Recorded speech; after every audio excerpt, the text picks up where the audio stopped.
Welcome to Thought Speak, a podcast usually dedicated to talking about Animorphs, the 1996 book series created by K.A. Applegate.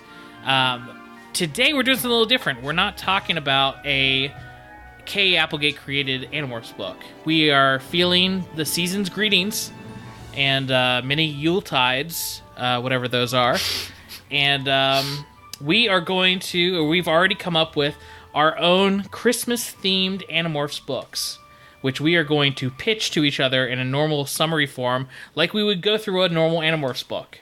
So we both created our own separate, without each other knowing what the stories are, we both created our own separate Christmas Animorphs tales, and we're going to walk you, our dear listeners, through on this exciting journey. That's right, yes. So these are Christmas specials, we're going to call them, and I don't know about yours, but mine is certainly a little bit longer than a standard Animorphs adventure, and it kind of jumps perspectives a bit, so it's more akin to a Megamorphs, which I think is pretty fitting for a holiday Christmas special, right? See, I feel like I got mine to clock in right at about the length of a normal book.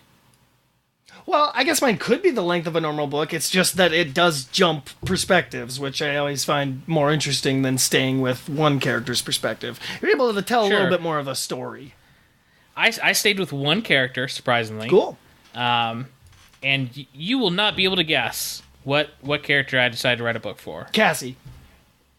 That's a really good guess. Well, you said I wouldn't be able to guess, so yeah. I gave it away. Sure. But, anyway, so how are we going to do this? How do you want to do this? Who do you want to go first, basically? Well, in my mind, I was picturing you going first. I'd be okay with that. I think you've got a little bit, I don't know, more of a fleshed out idea or something. I'm interested in hearing what you got. Okay. Since you're the one that initially pitched this idea and got us here, I think it's only fair that you start us out. But before you do, should I go ahead and thank the Patreons? I want you to thank the Patreon, and real quick, sake. and just for a real quick plug, I want to let you guys know that we had a little issue with iTunes, and we lost basically all of our subscribers on iTunes.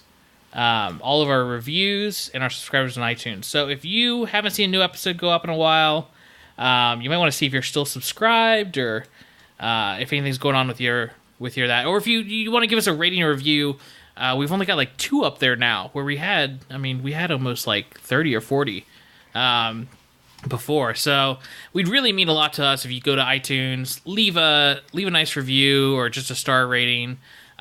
Just to help us out, and that helps spread the word of the show, and we're going into a new format and everything, so it's just a really big deal to us right now to have those, and it helps out the show a lot.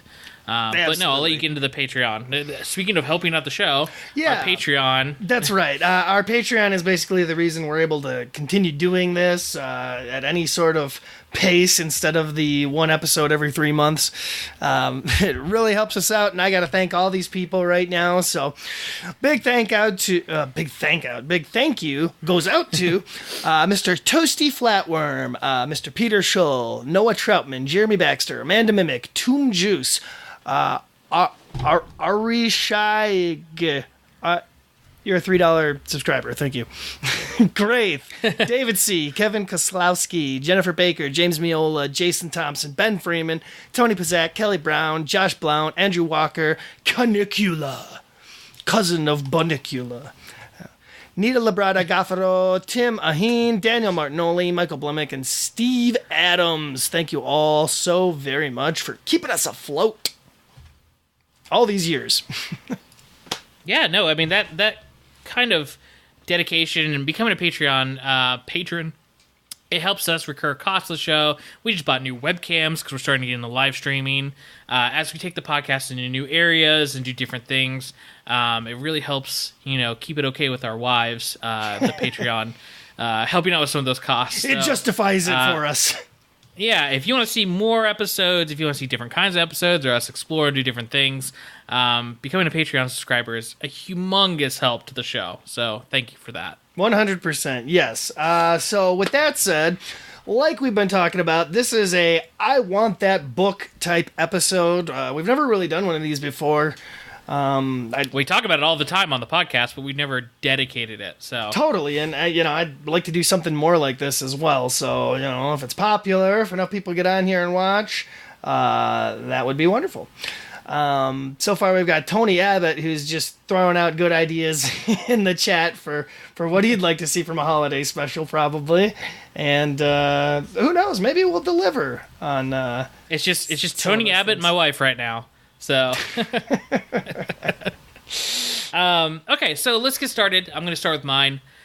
So this is my, what I think an Animorphs book, written by Kay Applegate for a Christmas-themed book would look like.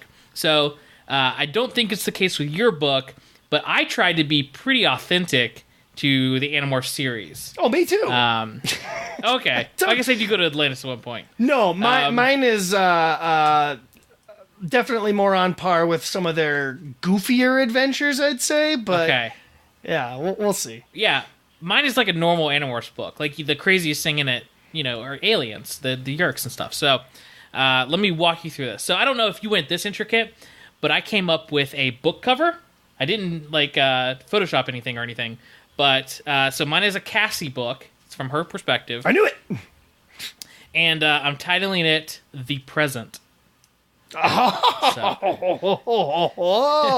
already like that. See, I didn't even have a title or a cover planned out for mine. Yep, so Animorphs The Present is my Christmas-themed Animorphs book. So the front cover has Cassie morphing into a reindeer. I think this is the obvious main morph for the book, but I feel like I did a nice twist on it, so you'll see how that's coming.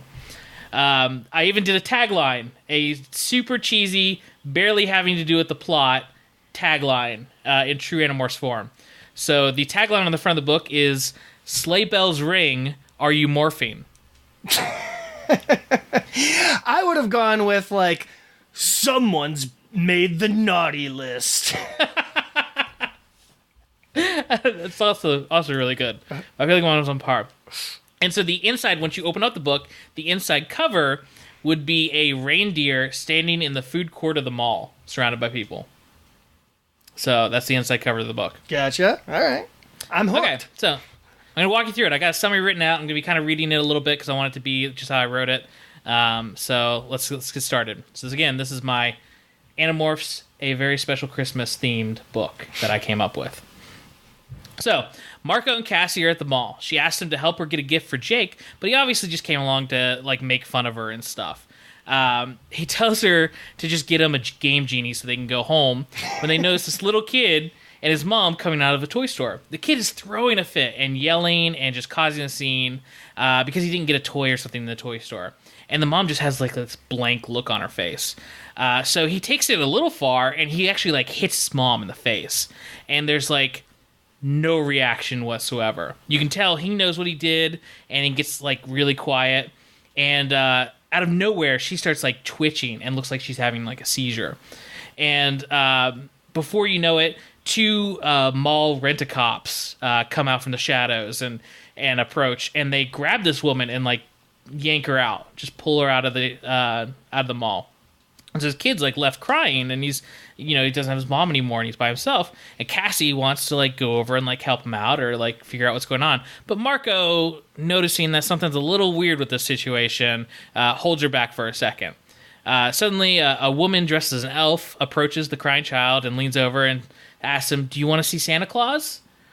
And that's our cold open. Boom. Okay, yeah, there's going to be multiple interruptions, I'm sure, from both of us. That's fine. That's fine. And I just want to say that I love how yours already starts out with the classic cliche of two of our main characters just happen to be in the right place at the right time, coincidentally, to see an event. Yep. And I put Cassie and Marco together because I feel like their banter would be more original. You don't see them hanging out by themselves that often.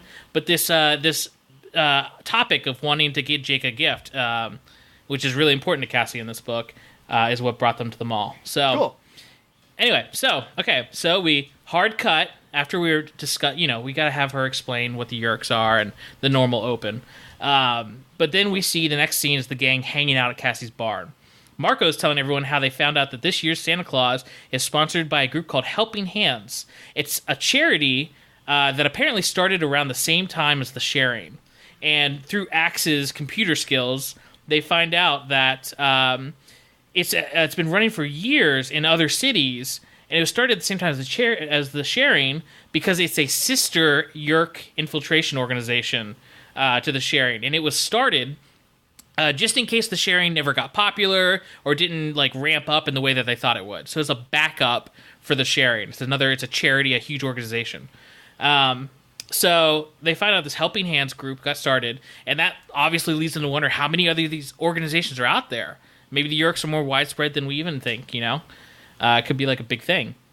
I think Helping Hands is actually a real charity. I think so. Probably is. And if that's the case, this is even more genius because they're a real-life group. Because they're evil, yeah. Yeah. It probably is, but I just can't. I thought that sounded very much like the sharing, Helping Hands. Anyway, so Helping Hands is behind they're sponsoring the mall Santa this year at the mall. This is we assume just from the Animorphs description that their mall is a very big and very popular mall. So it's probably one of the biggest in the area. It's the one everybody goes to, kind of like the Mall of America up in Minnesota, something of that kind of stature. Shut up.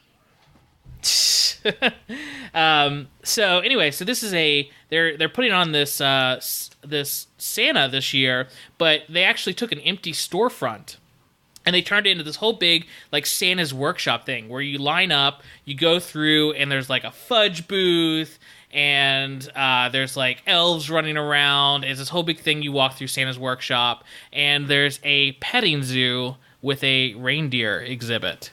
So far, this is all pretty realistic stuff that you'd see in, a typical mall Santa display.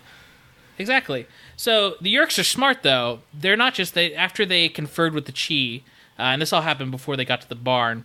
They found out that the Yeerks aren't just grabbing everyone who goes through this line to see Santa. They're only pulling influential people. So if they see like the mayor bring his kid or something, they would try to grab him. But they've got this whole fake storefront so that they can grab people easily, and the kid goes and sees Santa, and their dad gets a Yeerk in his head, and they call it a day. So it's a great operation to get new hosts and to possibly grab. And since this is a really popular mall, maybe they'll get some big influencers from it. Well, and dare I say, there's a Yeerk pool entrance at the mall, so again, very easy for them. It's easy access. Yeah. Yep. Exactly. So this is already working for them in multiple ways. So anyway, being the largest mall in the area, they've already taken some high-profile hosts, according to the Chi.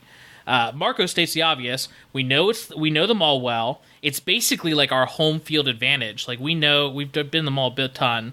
We've done missions there. We got this. We go in as reindeer from the petting zoo, and we just tear the place up. Like they'll have to shut down until next Christmas, and then we'll be able to come up with like a better plan to stop them next year.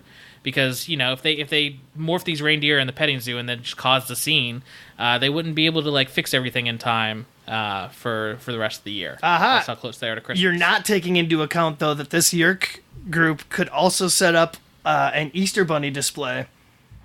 They could, but it still gives them time. Like their thought process is, if we stop them right now, they'll have to shut down until after Christmas, and then it'll be a while before they can do something else like this.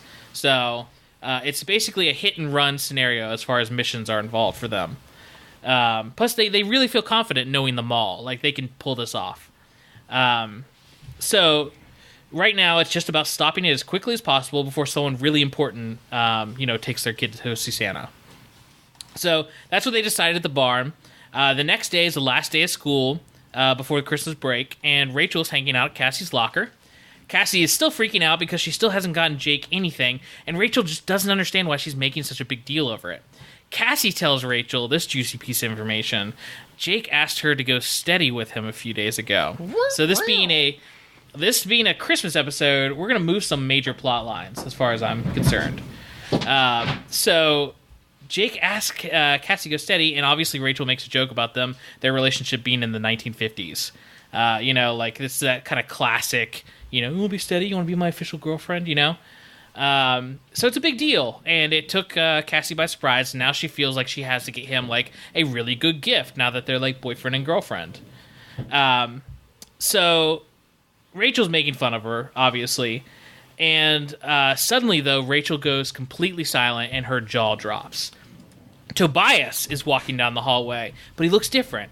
He's like wearing clothes that fit well, and he's like put gel in his hair. It's like a Tobias we've never seen before. He's actually like tried to take care of himself a little bit, and it makes a big difference. Like people along the hallway are staring, and like Tobias is not the kind of kid who usually attracts that kind of attention.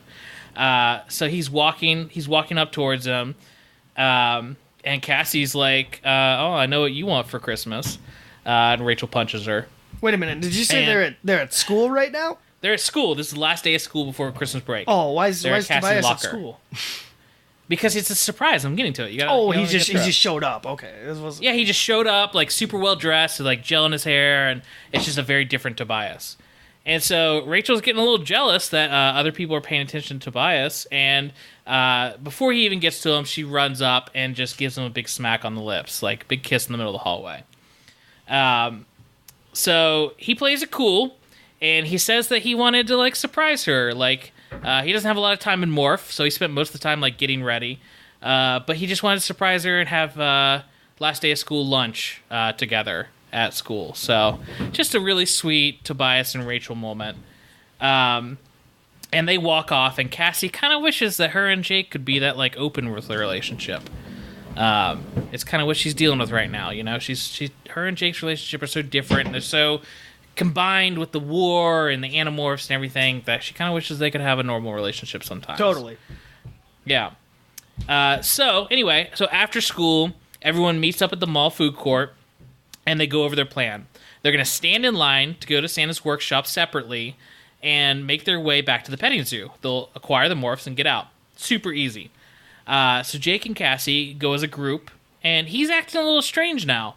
He buys her some, like, candy and fudge at the, stand in there, and he, like, directly in front of everyone, like, holds her hand, and it's almost like they're a real couple. So anyway, they get to the petting zoo, and it's empty. The sign says they're off delivering presents, a little Santa's helper thing. And Jake and Cassie can't find the others because it's so crowded, but they make their way into the back hallways of the mall, and they find where they're keeping these reindeer. And it's in this, it's next to, like, the big trash dump underneath where the parking garage is. And it's horrible conditions. These reindeer are, like, sick, and that's obviously why they weren't up in the petting zoo, because they're being treated horribly. And they even see one of the Yeerk workers, handler, like yelling at the animals and, like, abusing them. It wouldn't be an Animorphs book without casual animal abuse. Yep, it wouldn't. That's what I bring to the table. So you see the animals being treated terribly, and obviously this pulls some heartstrings for Cassie. Cassie can't see an animal being hurt and not make it a big deal, obviously. So they go back, they find the others. They manage to acquire the morphs themselves through a harried little action scene where they're, like, avoiding the handlers and trying to get in and, acquire the reindeers as morphs. And once they're done with that, sorry, I'm looking at the chat and... It's coming, Liz! The morphing Not is every coming. episode has morphing right away, Liz. Calm down. So anyway... So they acquire the morphs, they get the others, they tell them what's going on, and everybody gets a reindeer morph in this little scene. And they decide that their mission needs to have two parts to it. They got to free these reindeer somehow without grabbing the Yeerks' attention, and they need to obviously shut this operation down. So they don't want to wait too long, but they need a little more time to come up with a plan. So they figure out, we'll carry out the mission tomorrow night before everything closes down. We'll free these reindeer and we'll stop this operation. So since they've got a day to wait, Jake pulls Cassie aside and he asks her if she'd like to come over for dinner, have a nice dinner at Jake's house, something a boyfriend would ask a girlfriend. This is like an episode of Degrassi. like every good Animorphs book, this is, I'm just paying off on what the fans wanted. All right, For This sure. is becoming real fan fiction. Anyway, so Jake asked Cassie to come over for dinner that night with his family, and it's a big gesture to her. She arrives at his house, and it's the most awkward dinner of her life. Like, Jake is making these weird, out-of-context jokes, and, like, not really his personality. He's just being really over the top, and, like, holding her hand, and just being, like, not Jake and Cassie. He's a Yeerk! No, he's even wearing cologne, which is very unlike Jake. Like, where did he get cologne? Did he steal it from his dad? From Tom. From Tom. Tom probably took him aside and gave him a little speech and Give him a condom. Here, little bro. so he's just being strange, just being really weird. And Cassie can't place it. She doesn't know what's going on. And she's worried. This is her big worry of this book, is that now that they're officially boyfriend and girlfriend, that Jake's changed. He's not who she thought he'd be in a relationship. He's no longer the leader of the Animorphs that I remember. Exactly. It's not Jake to her. So in the midst of her thinking this and worrying about it and everything, Tom steals the conversation. And he's talking about how the sharing is actually going to go over to the mall tonight and help out this local charity, Helping Hands, with their Santa workshop.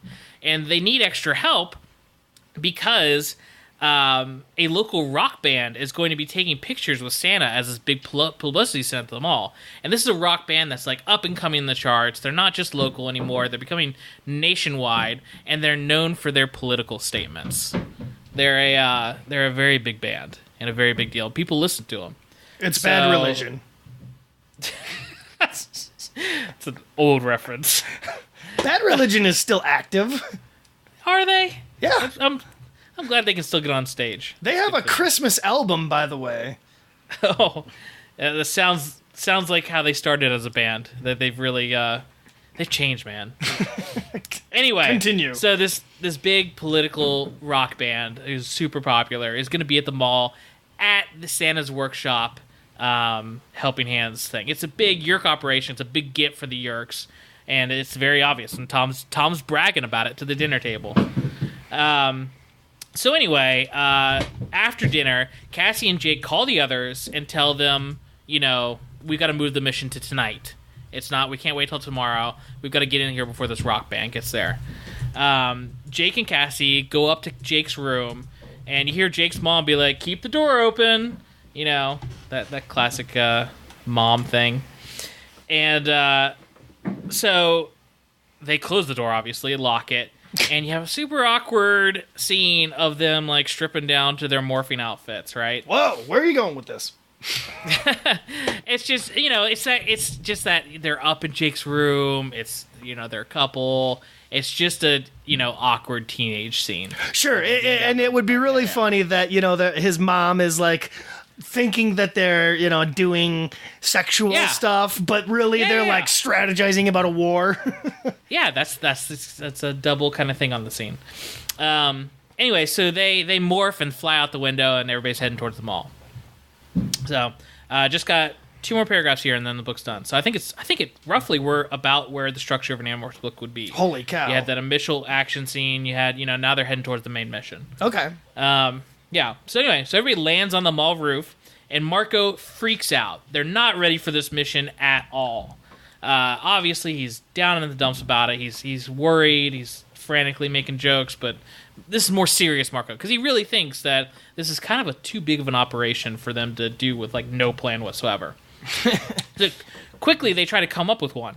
The mall is close to the edge of the forest and, like, the mountains and everything. So they think maybe they can just, like, hurry through the reindeer freeing and just kind of, like, let them loose, and hopefully they'll be okay in the woods for a few days or until they find a habitat more suited for them. So they go ahead and take their place, and they go down and they free the reindeer.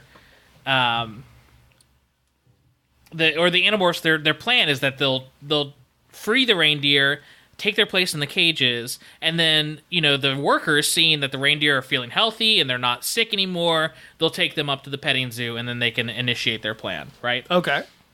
Yeah. So the first part of the plan goes off pretty much without a hitch, and they're feeling pretty confident. They let the reindeer go. The reindeer are heading in the general direction of the forest, and everything looks like it's going great. This is awesome. Cassie's a little worried because she's like, we're not helping these deer. They're obviously like really sick. We don't know if they'll survive. This isn't the right habitat for them even. She's feeling really crappy about this part of the plan. This is the part that she really cared about. And it seems like they're kind of half-assing it, So they don't have time to do anything else, so it doesn't matter. But Cassie feels pretty bad about it. As usual. Yeah, nothing they can do now. So they morph reindeer, get some morphine, finally. Woo! In my morphing story. They morph reindeer, they get in the cages, and they wait. An hour goes by. Nothing. No handlers come down. No one's coming to check on them. They're just locked in these cages for no reason. And they figure out that basically the Yeerks, after seeing sick reindeer all day, they've given up on the petting zoo idea. That's what the conclusion they come to. Like, no one's coming down here to get these reindeer. They obviously don't care about them anymore. We got to redo our plan because this isn't going to work. So they have Axe demorph and go up to the mall and just grab somebody and acquire them and put on their clothes. So just a normal mall patron. And instead of, the Yeerks leading them up, they'll just have this random stranger lead them up and put them in the petting zoo. So, okay, great. So they all, get out of the cages. He's leading them up the ramp or whatever to the back doors, and the back doors are locked. You can't open the back doors from the outside. So they can't go through all these back hallways to get to the Yeerk petting zoo and the route that they had planned.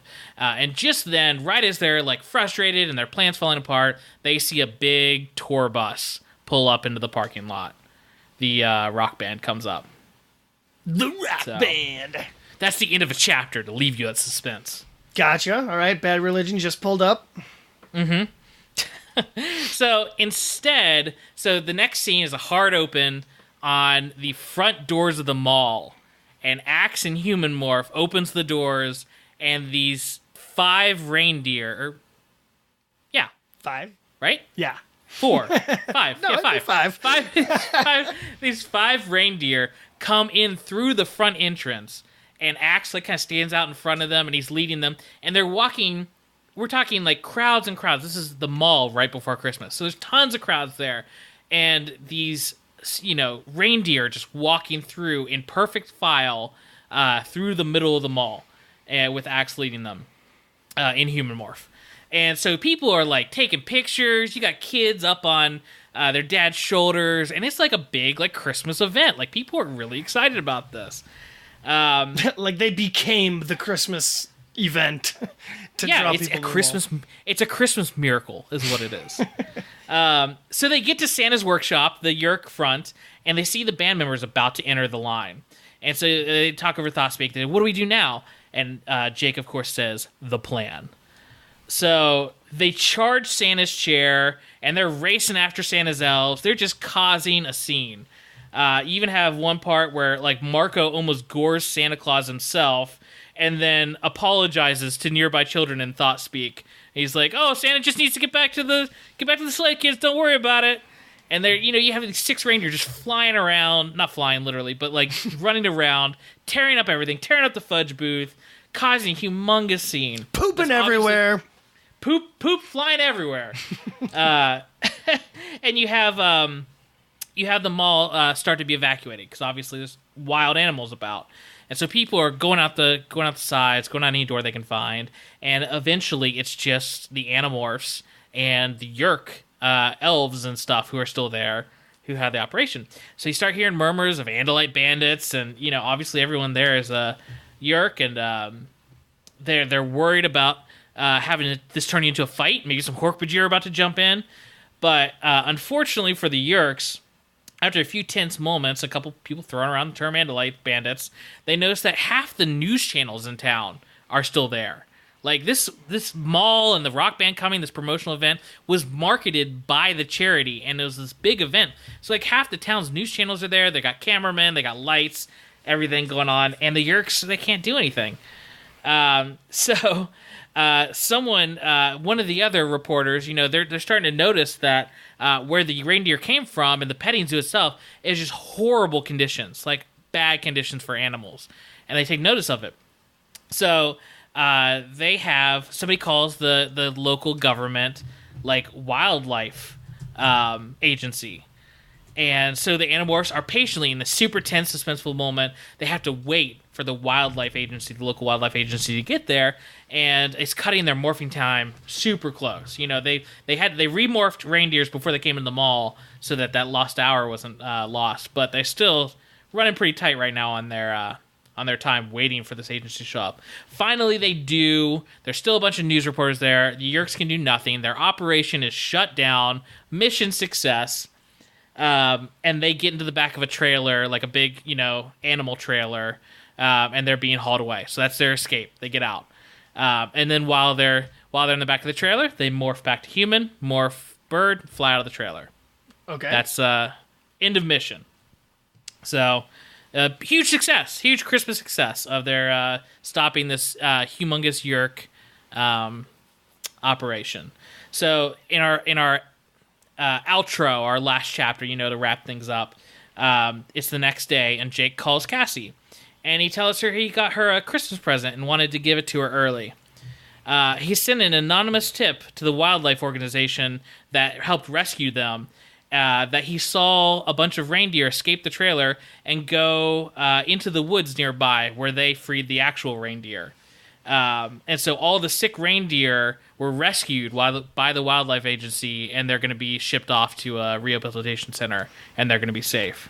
So Cassie is just overwhelmed. This is the Jake she always knew it was. He's not putting on a front or anything. This is the Jake she loves, and she's crying on the phone, and she just tells him Merry Christmas, and that's the book.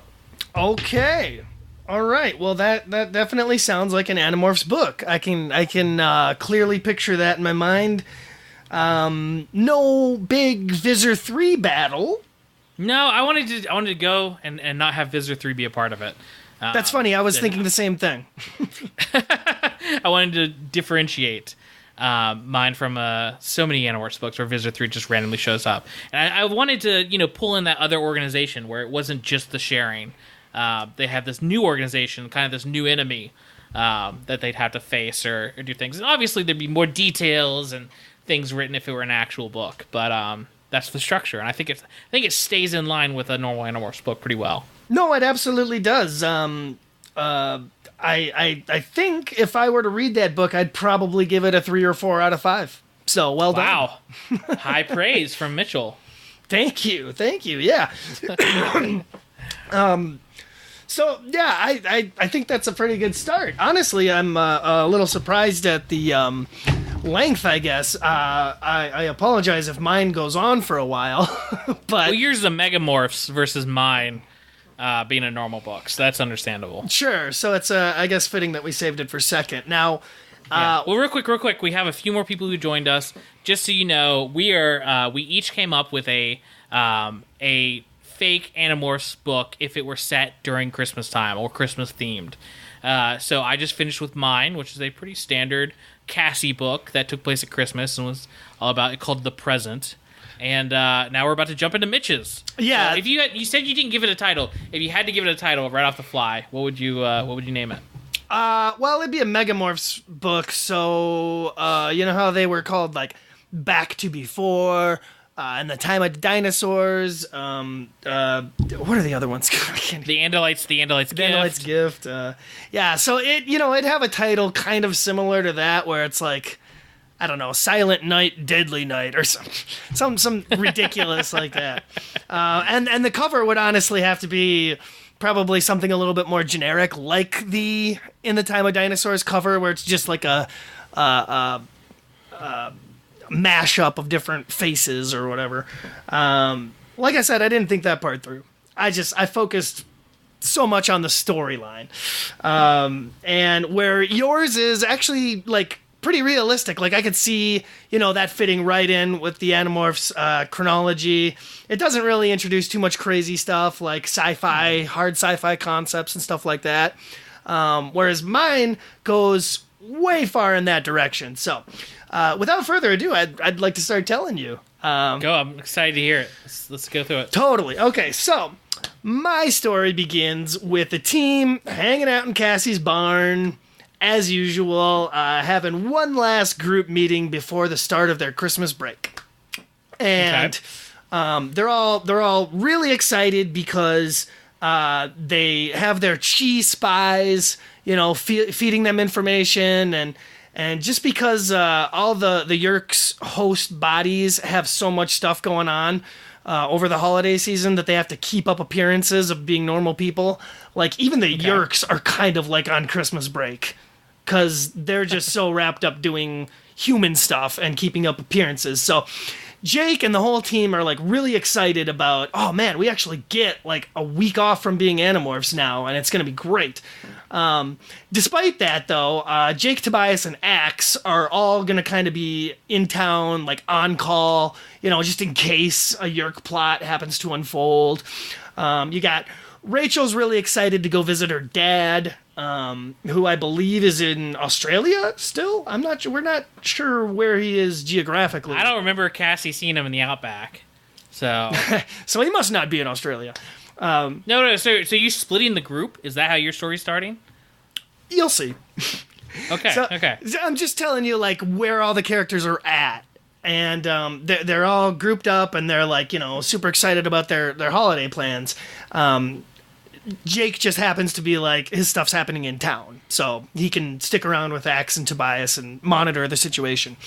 Rachel's leaving, going to visit her dad. Cassie's excited about volunteering at like a homeless shelter with her parents. Helping Hands? She's going to this cool mall Santa display I hear about. And then Marco is like, yeah, me and my dad and his girlfriend are going to go out of town and visit our Jewish family members. And all the team's like, Marco, you're Jewish? And he's like, well, we're not practicing, but, my dad's starting to get into it now more and blah, blah, blah. So we're going to go see what that's all about. And so maybe they give him... It doesn't surprise me that you found a way to bring religion into your story. I'm just throwing it out there, man.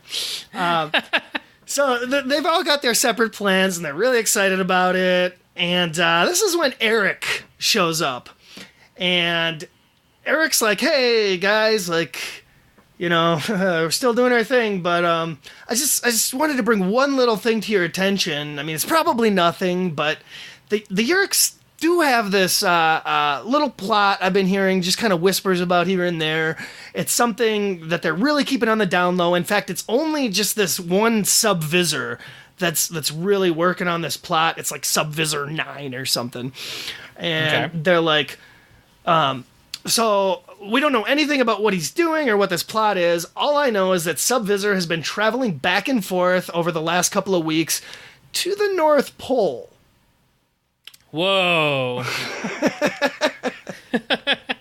So, see where this is going. Right off the bat, everyone's like, oh boy, here we go. Buckle up.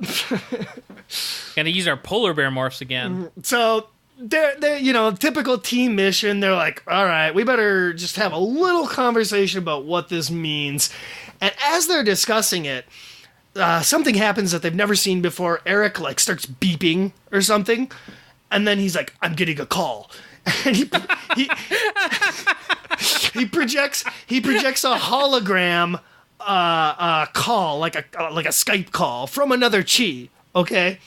Okay. And this chi is like in bad shape. Like, we've never seen a chi damaged, look like it's battle damaged. Sure. But this chi is clearly just barely hanging on. It's noticeably frightened, which is really weird for them to see a chi act that way and look that way. And, he's just babbling nonsense. He's like, I'm sorry, Eric.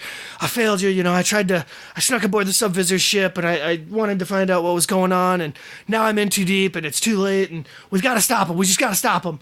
And before he can, really get to the meat of what's going on, the signal cuts out, and it disappears, and Eric's like, oh my god, that's not good. You know what that means? That means that chi was destroyed. And they're like, whoa, what could destroy a chi? that's pretty serious, yeah? So they're like, okay, God, I guess Christmas break is over. We got something we got to deal with here. And so they decide that essentially they got to go tackle this problem. No Christmas break for them.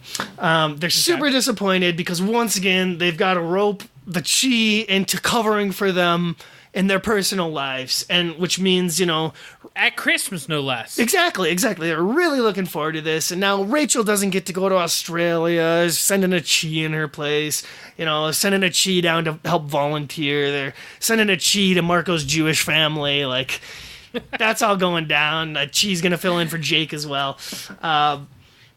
So they're like, okay, now we've got to figure out, like, how are we going to get to the North Pole? We've done this once before. It was super difficult. Didn't work out.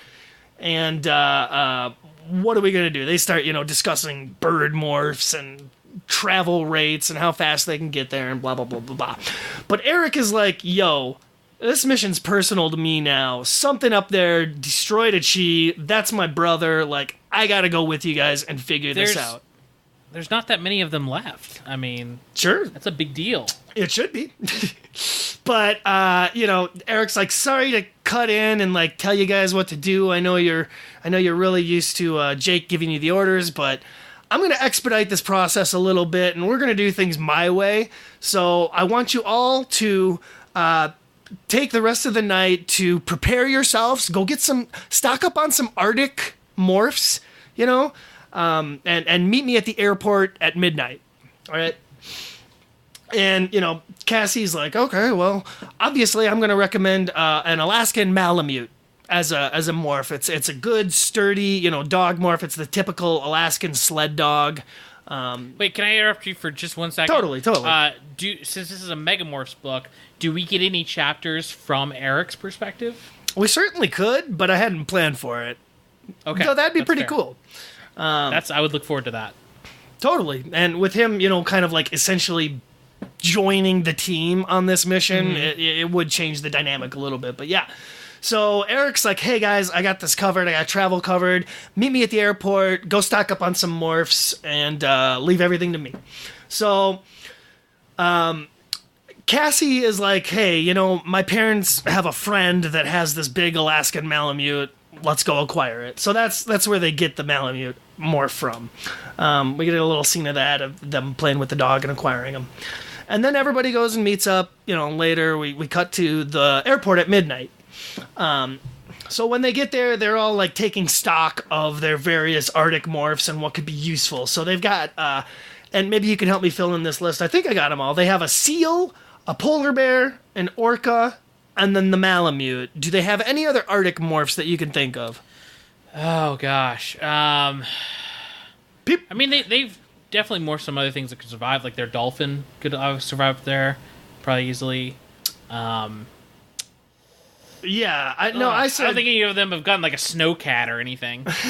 No.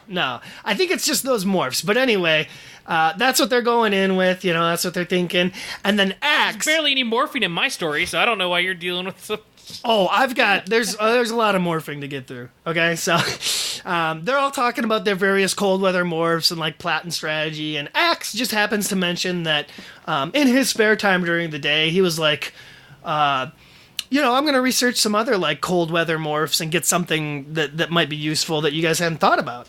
So he's like super excited because he's like, oh, guys, I got a morph that you didn't even think about. I went to the gardens and I happened to acquire the perfect cold weather morph. Check this out, guys. It's a bird that swims. And they're like, a penguin. Axe, you acquired a penguin? And he's like, yeah, I got a penguin. And they're all like, oh, Axe, penguins live in the South Pole, not the North Pole. He's going to be so out of place there. And it's not even a battle morph. A penguin's not a predatory animal. Like, it's not going to be a helpful morph, Axe. Not to correct you a ton, or maybe just the Animorphs are incorrect in this situation. There are some penguins that are North Pole specific. They're not North Pole, but they're like right on the barrier of the North Pole. Okay. I would have to check the validity of that. I was under the impression that the penguins are in the South Pole. North Pole is mostly just Greenland and Canada. And as far as I know, I don't think there were penguins in Greenland or Canada. And Mother Russia. Russia's over there, too. But I actually did a lot of research in this because I wanted to make it kind of accurate. So I, looked up the North Pole, the furthest or the closest town to it, and, travel times. I wanted to be pretty accurate on this. So the team arrives at the airport. They meet up with Eric there, who lays out the plan for them. And Eric says the plan is that he got them a private plane. And this is apparently something that we didn't know about the Chi, is that they have just access to crazy resources and money. Just because naturally they've been on Earth so long, they've accumulated basically the amount of money that they could do whatever they need to do, to survive. So getting a private plane, flying it, not a problem for Eric. And they're all like, whoa, Eric is super useful to have on our team. We should do this more. And I also think, it'd be cool if Eric also brought along a big duffel bag and packed it full of Arctic clothes for the kids to wear, when they get there. And he's basically their item holder helper, Like a donkey. Yeah, like a pack mule. Oh, and just so you know, you were correct. Your research is legit. The most northern place that penguins live are the equator. So I was thinking of just regular birds that live up towards there. So gotcha. Yeah, puffins. They're different. Mm-hmm. They're different. They are. as my wife just pointed out in the chat. Thanks, honey. So they're like, okay, this is the plan. We're flying to the North Pole, right? And they all get in the plane, and Eric kind of explains to them that, we're not actually going to the true North Pole. The nearest human settlement to the North Pole is actually about 500 miles away from North Pole, and it's the small, teeny, tiny human settlement of Alert, which sits in the Nunavut territory in Canada. Okay. So this is real. This is a real place. And it's the closest to the North Pole, the true North Pole, that is. But as Eric points out, they're not going to the true North Pole because that's 500 miles from there and that'd take forever. They're actually just following his destroyed Chi brethren's distress beacon. It's got a homing thing that, sure, Eric can zoom in on to go locate his body. He explains there used to be more of us, and it's very hard for Chi to die, but it's not impossible. They can sometimes become trapped, or other problems can happen that cause them to break down, and when this happens, they send out this distress beacon. Okay? So that's the plan. They're going to go to this settlement, and then do their Arctic morphs, and head north until they locate the distress Chi. So, that's the first act of my book, by the way. So okay. So going into so within a normal Animorph structure, where are we? A third of the way through the book, I think. Okay. Honestly. So the them getting their morphs and the penguin reveal, that was our first kind of scene, our first big plot relevant scene. Sort of. I mean, it'd be the first 7-8 chapters, probably. Okay, all of this. Gotcha. Anyway, so they, like I said, they get to the town. They set the plane down and head out, and they're in their Malamute morphs, and they're running, and it's kind of familiar because they're sort of similar to wolves. But they're running for half a day, and they don't encounter anything. They barely even run into any wildlife. But they're following this tracking beacon, and they're getting really close, and then they start to find this human encampment kind of. You remember the movie Thor? when Thor's hammer fell in the desert, and then all the people, I don't know, were they S.H.I.E.L.D. or were they just random government people? They built that huge, like, temporary structure out of, like, clear plastic tents, basically. Like a little tent city, kind of. Straight from the comics. You had a scene, even with the rednecks, like, trying to pull it themselves and all of that, and then, S.H.I.E.L.D. comes in and builds their little Area 51 kind of structure. Yep, so that's kind of like what they encounter here. There's obviously all these, like, makeshift tents that look like they were set up super quick, and it just looks like there's something going on here. And they kind of go and investigate, and there's, like, no one around. There's a lot of footprints, like human footprints, but nobody's there. And after exploring some John Carpenter's The Thing vibes right now. Sort of, yeah. They explore the camp, no humans around, no Yeerks around. It's, like, very strange. So they're following the cheese beacon, and it's leading them to the center of this encampment where the biggest kind of temporary tent is set up. And it's when they enter this tent that they find just bodies of frozen Hork-Bajir and frozen Taxons just strewn about in this room, like a big battle occurred. Ooh, I like where this is going. and they're just like, holy crap. Also inside this room is a giant hatch. Think like Lost, like the jungle hatch, only much bigger. Mm-hmm. Sure. And it very clearly is like, oh, wow, this is what they were here for. Whatever this hatch in the ground is, this is what they found. So they're starting to think like, okay, we got to go down here. This is probably where the Yeerks are. Everybody go battle morphs, and we're going to descend into this deep, dark, cavernous, like, stairwell. Think like the Yeerk pool, except, not. It's more like a glacial, icy, cave. Like Elsa from Frozen had been there and dug this thing out. Sure. So they're going down this this cavern, going super low down. It's getting really cold, and they're all just like, what are we going to find? It's dark, it's scary. And then they start seeing... Can I assume that one of them says, oh man, I wish we could morph something better than these morphing outfits? Sure. Wish we could morph shoes. And so they get down to the very bottom. There's like gas lamps, strung up where clearly the Yeerks had been down there working. And this is where they encounter a creature.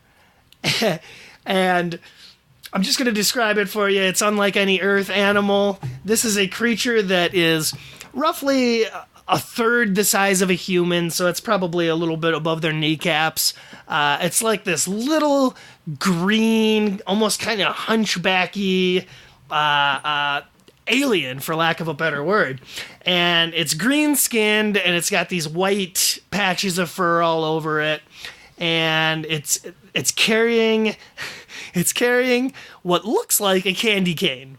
It's like a red and white striped cane, right? There's a point to this. All right. There's a point to this. Okay. And they've got very sharp, pointy little heads as well.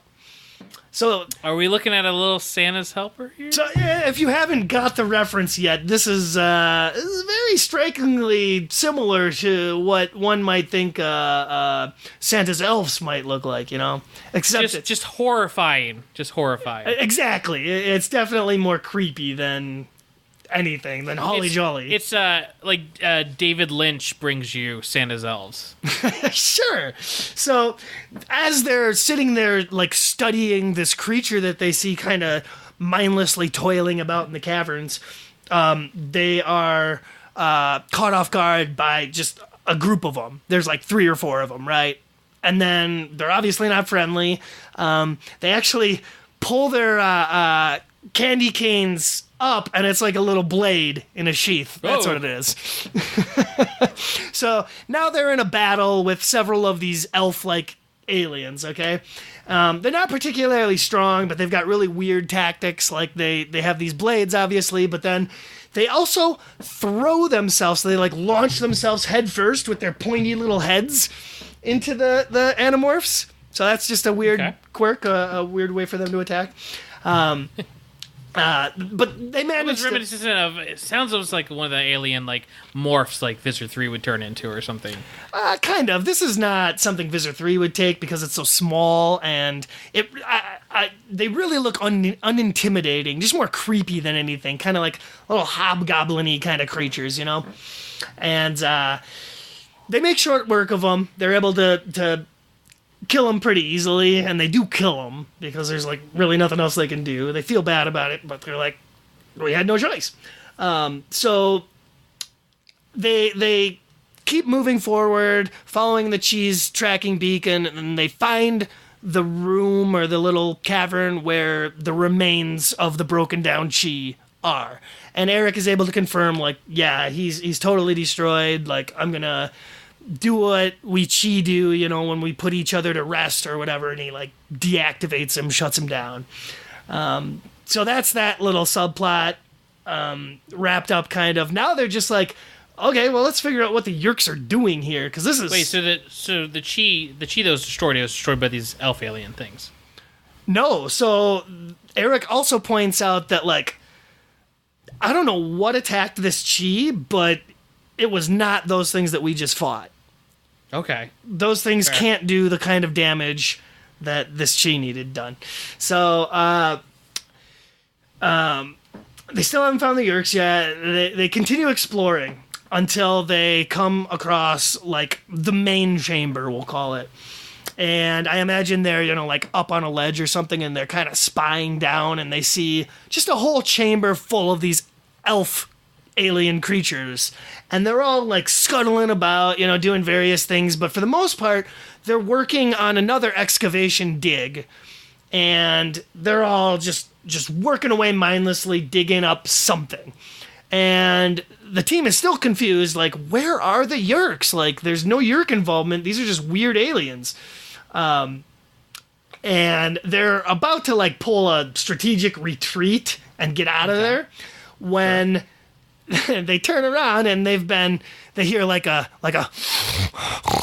sniffing kind of thing. They turn around, and now behind them is my take on what a reindeer alien would kind of be like. So it's like a half deer, half wolf, big, like, hybrid kind of really alien-y looking kind creature. Of mangy looking, maybe. Sure, yeah. And it's got a giant rack of these red and white striped spikes for antlers. So that's really, really scary. And now they're being chased by this killer reindeer creature, and just for added effect, it's able to shoot heat beams out of its nose. Like Rudolph. More or less. And, you know, Marco would be quipping, like, oh my god, this is insane, we're being hunted down by Rudolph. He's no reindeer, he's a pain deer. And they're all like... No wonder they wouldn't let him play their reindeer games. Sure. So, being chased by this creature that they weren't expecting, everybody kind of gets split up down in these catacombs, right? So we have Eric, Jake, and Tobias ending up together. And Cassie and Rachel end up separated from the group, but together. And then X and Marco are both separated and on their own. All right? So that's the regrouping situation here. Okay. Makes sense. Got it. So Cassie and Rachel get to explore a little bit more of the cave, and they find this really old, like, settlement. It's kind of like almost like a log cabin, just like super ancient, right? And they go inside of it, and they notice that it's empty, but it looks like it was lived in at some point, and it had to have been by something really big, because everything that's inside the little home is, like, giant sized. Like, there'd be, like, a chair, you know, and it's like one of those giant chairs that you sit in. So they're just, like, confused as all hell, like, what is this? And what's this? What's this? while they're snooping around in this settlement, this home, another one of these, mutant alien reindeers comes, and they gotta kind of like hide from it, right? So that's their little subplot. Okay. They're trapped in this little cabin, hiding from a killer reindeer. Marco actually ended up back at that main antechamber where all the elf aliens are working, and he got to escape by acquiring one of the worker elves and morphing it, right? So he's down there just kind of like trying to blend in, like with a pickaxe, like, okay, I'm waiting for my friends to come save me now. So he's on the killing floor, basically. Okay, so right now we've got both elf aliens and reindeer aliens. Both are these vicious little trolls of creatures, whatever they are. Are we dealing? Can you reveal yet? Are these aliens? Are they native to Earth? You guys give me something. Well, I kind of wanted that to be ambiguous, but they're aliens for sure. So this is an alien like colonization effort down here. Okay. Not quite. I tell you, Coleman, I'm throwing you for a loop. You better buckle up, because like Marvel vs. Capcom 2 says, I'm gonna take you for a ride. X happens to be the only one that actually like ran full speed, made it out of the cave. Like he's back up the stairs, back up to the human dig settlement, right? And when he realizes that he's the only one that got out that far, he feels such shame, as Andalites do. He's like, oh, I abandoned my team. So he's like super ashamed of himself, and he knows he's got to go back down there and like rescue his team because he assumes they're all in danger without him. So he's like, I got to find something like up here in this camp that can maybe help me out a little bit, help me take the enemies by surprise. All right. So as he's like rummaging about the campsite looking for something useful, he sees some more humans coming in a big vehicle towards the settlement. Mm-hmm. And noticing that, he starts to morph. Chapter cut. You don't know what he's morphing. We go back to Jake, T-Bird, and She-Bot, as I call them. And they're just kind of laying low right now within the cavern. Maybe they morph something really small, or maybe Eric is... They don't even need to morph, come to think of it, because Eric is like the hologram machine, right? He can put up projections and hide them no matter what. He's like almost overpowered that way.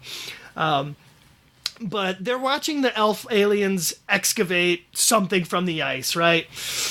And then this is when they finally see the Yeerks, right? So there's a lone Hork-Bajir, and he's pulling this human who's on a leash.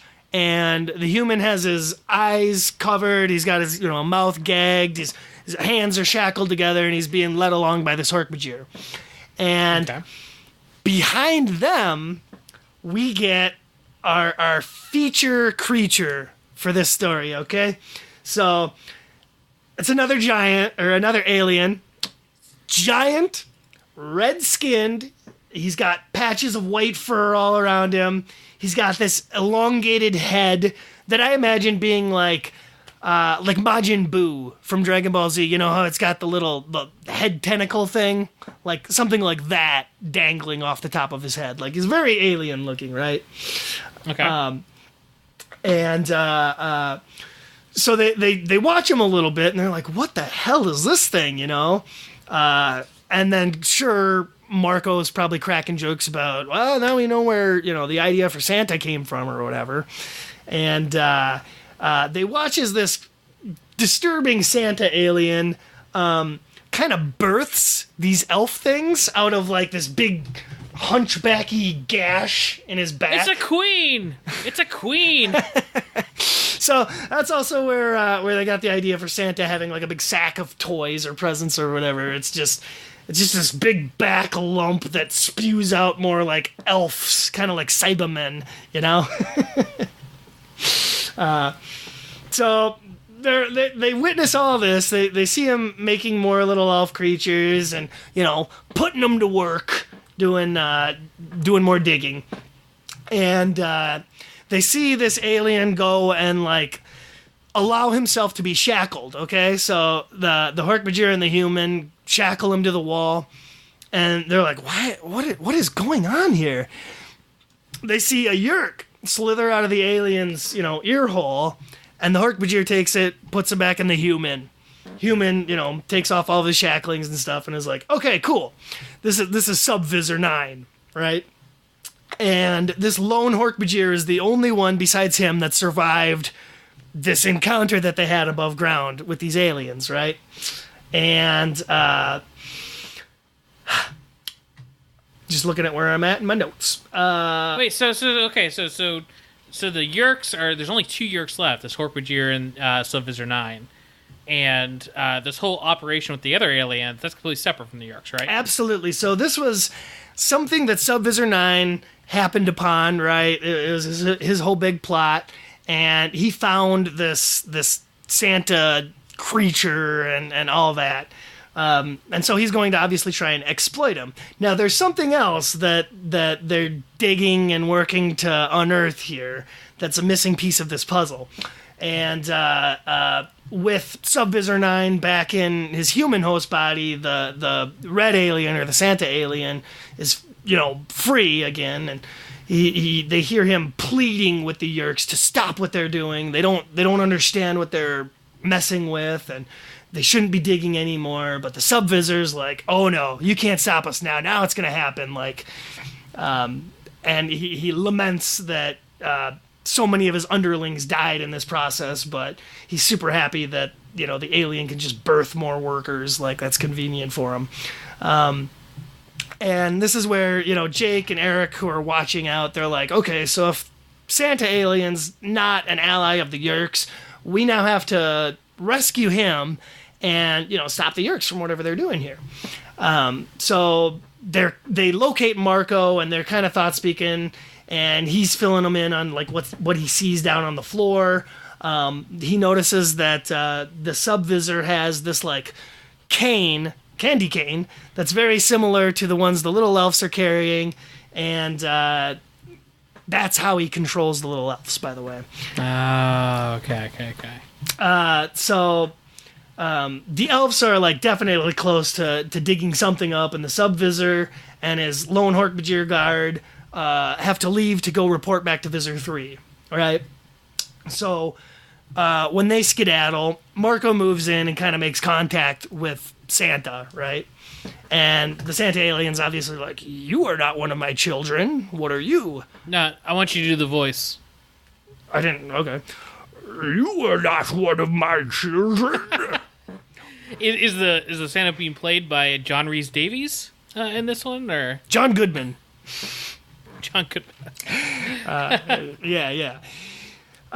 So the Santa alien basically tells Marco that, like, the enemies are trying to unearth this ancient evil that's slumbering underground, okay? And it's Krampus. I mean, I don't name him as such, but he describes it as his brethren that came to Earth with him long ago, and they used to be, like, you know, tight, and then over time his brethren became evil and corrupt and wanted to destroy the humans in this world that they found, and the Santa alien's the one who's keeping him trapped there and keeping him at bay, right? But the Yeerks have come in and screwed that whole thing up. But they can't let, you know, the ultimate evil escape from this place. They gotta be stopped, and Marco finds that he's unable to, like, rescue Santa because he's shackled with these, like, you know, Yeerk locks or something that they can't just, you know, get him out of there, right? Yeah. We don't have the key. And they promise they're going to get him out of there, though, key. and rescue him and stop the Yeerks. So back to Cassie and Rachel. They're having their scuffle with the reindeer, little showdown. They manage to, get the best of it, though, and acquire their alien reindeer. Meanwhile, Axe up top in penguin morph goes up and encounters some Russians that have just arrived on the scene. And the Russians are like, what the hell's this settlement here? This isn't a Russian settlement. They can't find a flag around. They don't know whose it is, so they're just coming to investigate, right? Russians don't see a flag. They just assume it's up for grabs. Basically. So they're coming in, and they're just humans. They're not like Yeerks or anything. And Axe is like, oh boy, I don't know what to do here. He's trying to formulate some kind of plan, but before he can, the Hork-Bajir and the Subvisor show up and just outright kill the Russians. Okay, so they're taken out of the equation. And Axe manages to hide and watch the Subvisor make his call to Visor 3. So the Subvisor calls Visor 3. He gets a little cameo in this book and tells him that he hasn't found anything, right? So you get the standard, Yeerk on Yeerk treachery going on, because he's like, I can't tell Visor 3 what we found, or he's going to take credit for it. So, I mean, really, if you think about it, if we've learned anything from Animorphs, it's that all the Yeerk leadership are just super passive-aggressive to each other. And I'm assuming this interaction is no different. Definitely. So, Visor 3 is like, you haven't found anything yet, your mission's been going on way too long, come home, and you're going to be, fired and killed or whatever. and Subvisor 9's like, obviously, I'm going to bring both of these excellent host bodies that I've found back with me, and then we're going to upstage Visor 3, and, I'll be Visor 1 from here on out, right?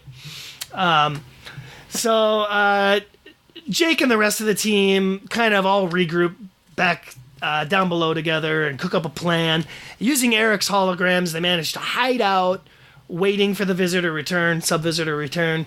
And when he does, they spring this surprise attack on him and a big battle ensues, right? And the Subvisor manages to use the cane to control the elves and make them to attack. And this is where, the big climax of the book, big bloody battle where the whole team's in battle morph. Eric is, standing by. He's not really helping, but he's able to provide. He's able to provide a holographic shelter for them to retreat into, demorph, and then remorph. So that's super useful, actually. I almost thought you were gonna say Eric forms a hologram of the Animorphs cheerleaders, just on the sidelines. Yeah, you can get him. Yeah, good swipe. You got him. You got him on the ropes. Sure. So while they're having this big bloody battle, things are really chaotic, and they're going for the staff or the cane to try and get that away from the Subvisor. And in the ensuing fight, they break it. They accidentally break the cane, and this causes all the elves to just go bonkers. They're out of control now, and this is when Santa starts to warn that the ultimate evil is awakening. They've gone too far. They're too close. And now the team's got to try and escape. So they're all in full-on retreat mode, and they're still trying to rescue Santa. Subvisor 9's been dealt with. Him and his Hork-Bajir guard are not a problem anymore. They've been defeated. And the Santa's basically look, don't worry about rescuing me. Just get out of here and try to figure out a way to, seal us down here, right? I feel like the way you're telling his dialogue, it's this is this massive, red lobster, alien, horrifying creature, and just hey guys, just go on without me. He's water, or you go on without. I need some voice acting. Oh, okay. Well, I in these stories, all the aliens they encounter are able to thought speak at them in English. So That's true. You're 100% right. even the crab monsters that they found in the prehistoric era were able to communicate with them. So Hey, those crab monsters were fossil accurate as far as I'm believing. they're all trilobites. And anyway, this is the point in the story where the cave starts to tremble. They can hear, like, this, like, very just ominous, evil-sounding moaning, groaning coming from the excavation pit. And, maybe even one of them looks down there and they see something that they don't even describe. It's just so terrifying, whatever it is they see. They're like, we gotta go now, and they're booking it out of there. And this is when the cave starts to rumble, and as they're making their way towards the exit, this huge vehicle comes barreling down the stairs through the hatch, and it's Axe, and he's driving the Russians, big Arctic excavator vehicle, and he drives it right down into the cave, and everyone's like, yay for Axe, he showed up. Axe gets out and he's like, hey guys, what'd I miss? They're like, we gotta escape, we gotta figure out a way to stop, anything from getting out of here, basically. And so Axe is like, oh, well, lucky for you, these Russians that I found just happen to have a bunch of excavation tools and, like, weaponry and explosives on them, because they're Russians, they do that. And he's like, they had a good amount of TNT on board their thing, and I've set up a crude self-detonation device that's going to go off, right? And they're like, oh, perfect. So everybody manages to flee and get out of the cave as the explosives go off. Massive cave-in. They bury the Santa, the elves, the reindeer, the Krampus monster, all buried under tons of ice. And that's the end of that conflict, right? So everybody gets out. Eric says kind of a final goodbye to his Chi brethren, and then they leave. And then we get our wrap-up chapter, okay? So everyone's back at Cassie's barn, having missed Christmas break. They're all really disappointed. The Chi got to go and have all their fun. And then we get, them saying things like, Rachel's like, oh, yeah, and my Chi that visited my father in Australia, apparently, like, they went surfing, and now I'm, like, some almost world-class, like, expert surfboarder, apparently, right? Because of the Chi's, like, super ability. Yeah. And then Cassie's like, oh, yeah, you think you got it bad? Like, the Chi that was me went to volunteer and then started, like, not only fed every single homeless person, he also started doing medical diagnostics for everyone and, like, really going the extra mile to help these people. And so Cassie's parents think she's some kind of, like, pre-med genius now. A prodigy, yeah. Yeah. Whereas Marco is like, okay, so you guys think that's messed up. The Chi that went to visit my family apparently was, like, some Jewish, computer, basically, encyclopedia, and now my extended family believes I'm like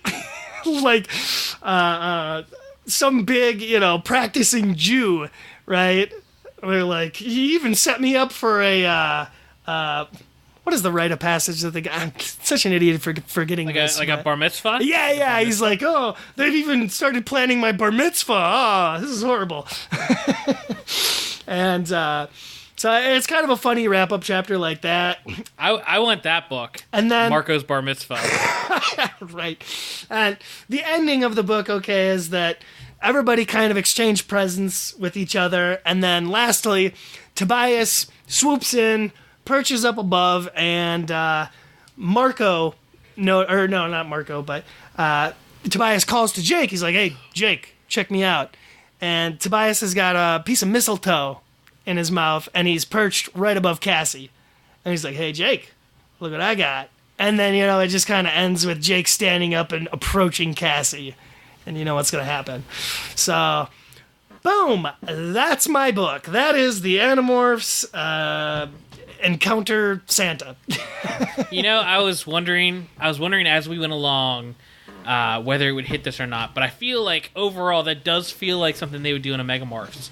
Like something that references something from Earth's history, and you find out that it was aliens the whole time. Yeah. The Yeerks were involved. Like that does feel like an Animorph or like a Megamorphs book. And that is something that I'd also like to point out through dialogue. Either the Santa creature himself tells the team, or maybe Eric pulls the information that, I was around when the myths of Santa Claus and his elves and Krampus, all that started, and I was around when it got, attributed to Saint Nick and all of that, but I didn't know that this is where, those rumors came from, something like that.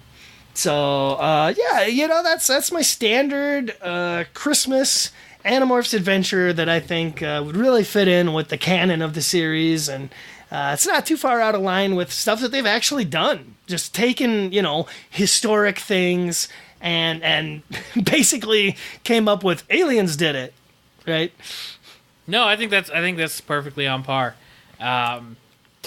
We came at this at two very different angles. Yes, and that's what I love is that yours is totally like I don't want to call it, by the numbers Animorphs. No. I typical mission. Specifically tried to sound like something you could like.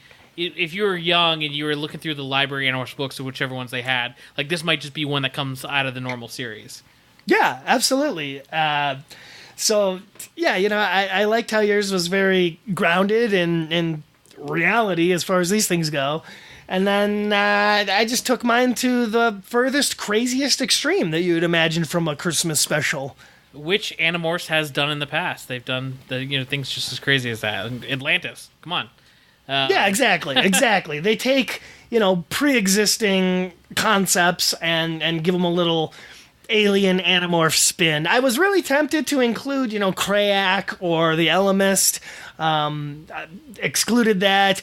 I almost considered having them, actually have Krampus awaken and then having a big final showdown with that. But I honestly like it a lot better if they just avert the big disaster from happening. Well, you can leave that for the sequel too. Oh, absolutely. Yeah, fans are gonna be pissed that we didn't solve any of the major plot holes in Animorphs with our books. Who needs that? Krampus is actually the big bad from the end of the series. It could be. Well, yeah, that's great. Did you see Liz's review? 5 out of 5 pain deer head spines. Oh yeah. Good stuff. Well, I'm glad that hopefully you enjoyed our stories. This was really fun for us to do, I think. Yeah, I feel like we could do this in the future again. Whatever book series we're on in the future, like an Ender's Game Christmas would be pretty funny. Oh, Lord. I feel like, I don't know if Goosebumps ever did any Christmas books. Oh, I guarantee like they've they got Christmas themed ones. Yeah. Yeah, they had to or something. I don't know, but we could definitely keep this going. The Fright Before Christmas. Yeah, personally, I just like the idea of us doing a live stream. And pulling an episode out of it that didn't have to necessarily come from a book. So, let us know if you like this. First off, let us know which story, which book you want. So go on our Twitter, go on our Facebook, or go on start a Reddit thread, and let us know which book you would actually like to be printed and turned into a real Animorphs book. Mine or Coleman's? Which one's better? Let's turn it into that. we need to rate that so one of us feels bad. Or what's your rating? Blank out of 5, and then fill in. Give us your rating for our stories. We'd like to hear them. I think that'd be a lot of fun. And we're gonna post this as a normal episode, a normal podcast episode. Right after we're done streaming, it'll turn into a YouTube video that you can watch in the future, or whatever, however you consume your thought speak. Yeah. So if you didn't join us during this live stream from the very beginning, you can go back and see what you missed. Sure. And so, want to thank everybody for coming out, hanging out with us for, an hour and a half, a little longer than that. If you like us doing more things like this, if you like these episodes that don't even have to necessarily be tied to a book, but are still within that Thought Speak realm, let us know. Subscribe to our YouTube channel. That's, it's the joke that like and subscribe that every YouTube video does. But honestly, you'll get notified every time we do a live stream like this, most of which will be a normal episode of Thought Speak. So, and of course, if you're a Patreon subscriber as well, we tend to notify the Patreon subscribers when we're going to do a live broadcast as well. And then you can join the chat, hang out with us. We've had some great chat. I want to go through the chat real quick because they threw out some ideas for their Animorphs books. So you give me a second, I'll do that. Sure. So they mostly come from Tony Abbott.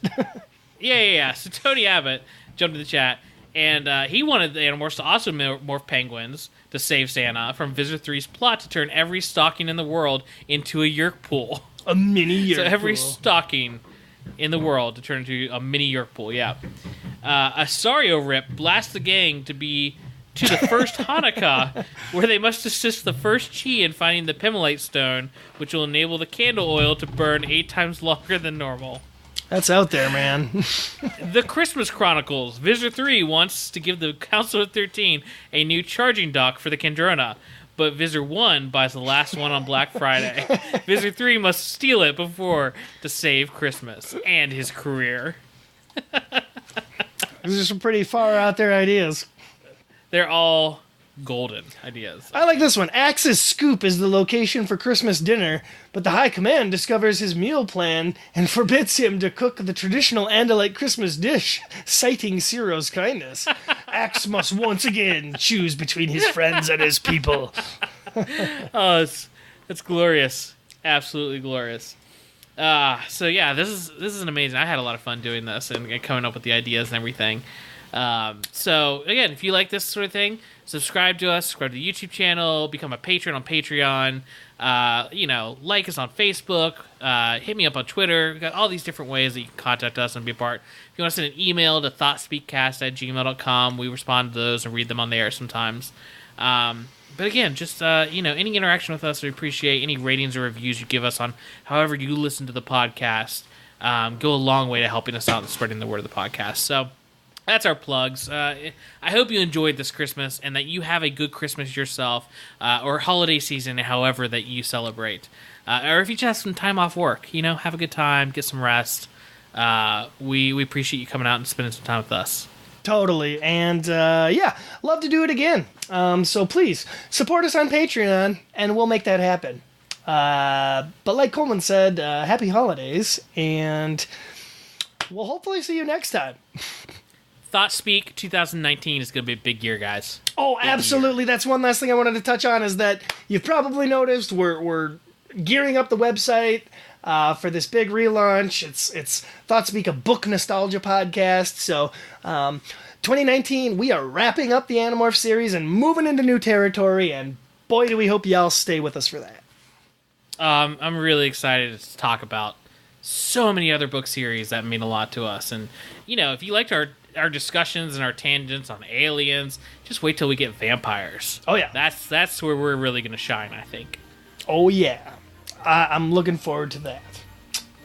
All right. Well, everybody, again, have a good holiday season, and we'll see you in the new year. Peace!